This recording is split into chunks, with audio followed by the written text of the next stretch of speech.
I'd like to get the discussion going, first of all, we make great speeches. We as black people make terrific speeches. We're good speakers. And we all agree that there are racial divisions today like nowhere in recent memory. Things are worse. I want to know from each of you why, until we begin to be able to attack and get this consensus on race, why are things in the state that we're in today, like, was it 12 years of Republican administrations? Is it the media? I always hear it's the media's fault. Is it economic problems that pit people against each other? Representative Waters, you wanted to respond? Yes, I understand the question to be, why are things in the state that they're in today? And Ms. Simpson, your instruction to us was to try and identify who's causing it. And you said, is it the media? Is it government? Who is it? Again, I have to reflect back on perhaps everything that's been said here today. We have to understand that we have power. Yes. And before we start to place blame on anybody, we must examine whether or not we're using our God-given power. That's right. I come from a family of 13 children. My mother, for the most part, raised us. We didn't have any health care. We didn't have much of anything. As a matter of fact, when our tooth began to hurt from a cavity, we stuffed cotton in the hole, and we went on to school. I tell the story of the cotton in the hole in the tooth because it is a clear example that I can make to you about a little black girl at 10 years old hurting but in school.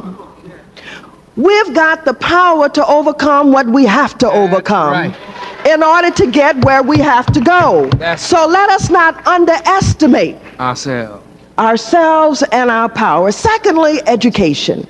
Learning. Don't be afraid to learn. As a matter of fact, get nosy, get curious, seek out information. I say to you in the most sincere and the most profound way that I can say it, there is nobody on God's green earth any smarter than I am. You understand that? Because I have the ability to learn. You remember what your grandma used to tell you when she said, go to school, try to learn something. Them white folks up all night trying to figure out how to take something away from you. And don't have a good time, enjoy life. But while we're making foolishness, people are planning and strategizing and determining our futures. So we've got to understand how to learn. I was talking with some young brother in the hood. They said, no, I ain't gonna work, Miss Waters. I'm a gangster, I'm gonna go out there and get mine. I told him I've never seen a dumb gangster. You got to be smart in order to be a good gangster. So what am I saying to you? Learn. The systems that are developed get more complicated. Our communities are suffering because we don't know how to use government resources. We don't know how to respond to requests for proposal. The game is new. In the 60s, we used to go down to City Hall, beat up on somebody, get a little money, go home, think we got something. Today, they put out an RFP. If you cannot respond to RFP, you get no money from government. And so we've got people sitting around unable to utilize the systems. The systems are not so complicated that we can't understand them, but we refuse to use our God-given power to figure out the systems. Implementation.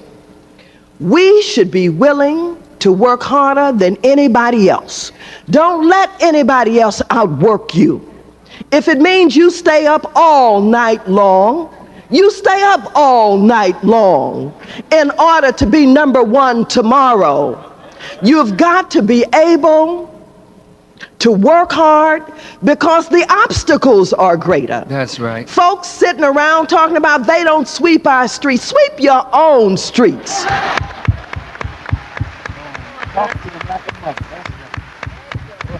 They not giving us something for our babies. I don't want anybody to take care of my baby. Take care of your own baby. All that I'm saying to you is, if you understand the power, if you're willing to learn, if you're seeking the answers, if you're exploring, requiring the answers, and then you're working hard for implementation, and if you have no fear, it is important not to fear anyone. That's the key. That's the key.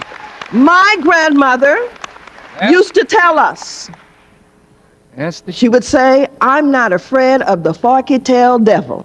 I didn't know what she meant at that time, but I understand it now. I can deal with presidents or kings or the brothers in the hood where I walk the streets because I ain't afraid of them. I'm not afraid of them or ours. So you cannot have fear and win. That's right. You cannot have fear Talk, sister. and be number one. Talk, sister. You must understand that nobody is more powerful, more special, or smarter than you are. And when you understand that, you will have no fear. Thank you. Systemic racism in the US refers to the deep-rooted policies, practices, and social structure that disadvantage racial minorities, particularly African Americans, while benefiting white people. It operates across key institutions such as law enforcement, the judicial system, housing, education, and employment, reinforcing racial inequalities even without overt racist intent. 1. Criminal justice. African Americans and other minorities are disproportionately targeted by police, face harsher sentencing, and are incarcerated at much higher rates than white people. This can be traced back to policies like the war on drugs, which disproportionately affected black communities. 2. Housing and redlining.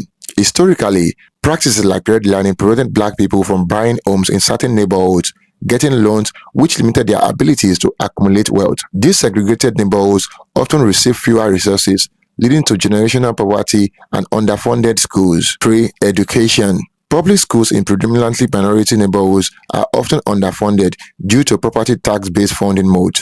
This creates unequal access to quality education and limits upward mobility for students of color. 4. Employment and wealth gap. Black workers are often paid less than their white counterparts for the same work and face higher unemployment rate. This, combined with historical barriers to wealth building, has led to a significant racial wealth gap in the US. Systemic racism is not about individual prejudice, but rather about the way racial inequalities are perpetuated through the system and structures of societies. These barriers affect generations and continue to create significant disparities in opportunity, outcomes, and treatment for people of color in the US. Thank you for watching, and do not forget to like and share your thoughts in the comment box below.